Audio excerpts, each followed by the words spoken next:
Subscribe करें birds pretty tips को और साथ में बेल आइकन को प्रेस करें ताकि आपको हमारी वीडियो मिले सबसे पहले।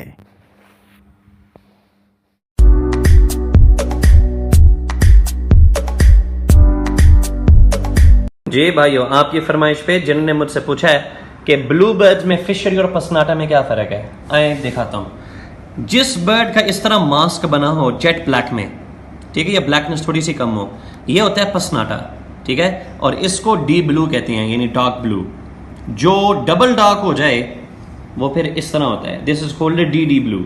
ये भी वही दोबारा पसनाटा है क्योंकि ये मास्क इसका बना हुआ है। अब ये जो दो बर्ड्स हैं ये फिशरीज हैं। फिशरी क्यों है? उनके ये बैक पे जो है ना ये डर्टी है, ज़रा ग्रेनेस है। जो ग्रे हो और सामने से फ्रंट हो ये फिशरी बर्ड कहलाता है। अब दिस इज एगापोनिस फिशरी ब्लू, इसको ब्लू कहते हैं, बड़ा खूबसूरत है। अब ये वाला जो है ये आपका डी ब्लू है, यानी डार्क ब्लू। जिस बर्ड के ये वाला हिस्सा ना हो है ना, और उसकी थोड़ा सा यहाँ पे एक फ़र्क होता है, उसको हम सेबल कहते हैं, जो कि इंटरनेशनल मार्केट में फ्लॉप है, हाइब्रिड है। इन बर्ड्स की असल वैल्यू इस चीज़ पे मैंने कहा आप सबको दिखाऊं।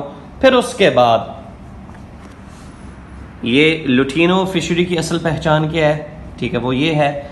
अब मैं इंशाल्लाह अपने नेक्स्ट वीडियो इसके बारे में बताऊंगा कि this is a turquoise NSL Eno turquoise, ठीक है, जिसको हम क्रीमिनो बोलते हैं। अब इसको कैसे बनाना है ये अपने नेक्स्ट वीडियो में दिखाऊंगा इंशाल्लाह। काफ़ी लोगों ने मुझसे कहा था, मैंने कहा अपने नेक्स्ट वीडियो में बताऊंगा कि ये बर्ड कैसे बनाना है, एंड इट्स ब्लडी ब्यूटीफुल। क्रीमिनो की वर्किंग के लिए आपने एक पारब्लू को एक अल्बाइनो रेड आई के साथ लगाना है। इनमें से फिर जो आगे बच्चों में से जो येलो हेडेड पारब्लू निकलेगा, आपने उसको फिर दोबारा अल्बाइनो रेड आई के साथ लगाना है, तो आपके पास क्रीमिनो निकल आएंगे। इतना आसान सा काम है। और अगर आप ख़तरे से बिल्कुल यानी पाक होना चाह रहे हैं तो ये दोनों बर्ड्स अल्बाइनो रेड आई में से निकले हुए हैं। अब इस पेयरिंग में से भी क्रीमिनो इंशाल्लाह एक्सपेक्टेड है, लेकिन नीचे वाले में से चांसेस ज़्यादा होंगे, इसमें से थोड़े से कम। फिर इंशाल्लाह जब आपके पास क्रीमिनो निकल आएगा, आपने उसको दोबारा किसी भी स्प्लिट के साथ लगाना है, क्योंकि ये बहुत वीक ब्लड है, तो बेहतर ये है कि इसको दोबारा स्प्लिट के साथ ही लगाया जाए, ना कि विजुअल के साथ। अब मैंने ये किया हुआ कि जितने भी अब पारब्लू निकलें, चाहे वो वायलेट हो, जो मर्जी हो, इनको DNA के साथ लोगों को दिया जाए, क्योंकि थोड़ी सी एक्सपेंसिव म्यूटेशन है। तो अगर आपने बेचना ही है तो फिर इसको DNA के साथ बंदा दे, ताकि लेने वाले को भी गारंटीड पता हो कि ये मेल है या फीमेल है। अब जिस तरह मैंने आपको पहले दिखाया, जिसका सर ऊपर से डर्टी होगा वो प्योर फिशरी में आता है। ये भी मेल है।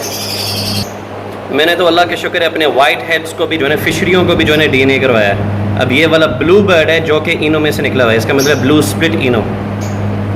मैं अल्लाह के शुक्र है आवाम को वही बताता हूँ जिस पे मैं खुद अमल करता हूँ।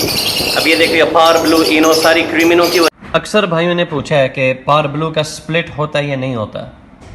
अलल ऐलान में ये बात कहता हूँ, हर एक को समझ आनी चाहिए कि पार ब्लू का ब्लू सीरीज के अंदर स्प्लिट नहीं होता, because a blue bird is a allele of another blue, they can never be splits to one another.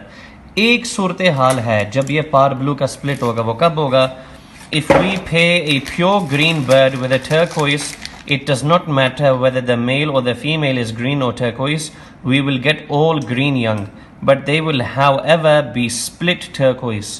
आपके पास पार ब्लू का स्प्लिट कब बनेगा? जब आप किसी भी पार ब्लू को ग्रीन बर्ड के साथ लगाएंगे, दोनों को आपस में लगाने से आपके पास सारे के सारे बच्चे ग्रीन आएंगे, और वो ग्रीन बच्चा टर्कोइस का स्प्लिट होगा। यानी ये एक सूरत हाल है जिसमें आप पार ब्लू के स्प्लिट्स बना सकते हैं। और इस दफ़ा इस साल अल्हम्दुलिल्लाह मैंने जो मिस्टी ग्रीन का बर्ड लिया है, ये जो मैंने एग्जीबिशन साइज़ में जो फ़िशेस लिए इसी मकसद के लिए हैं ताकि मैं पार ब्लू के स्प्लिट्स तैयार कर लूँ। मैं एक साल शायद हो सकता है बड़े बड़े ब्रीडरों से पीछे हो जाऊँगा, लेकिन कम से कम मेरे पास साफ़ सुथरी एक चीज़ आ जाएगी।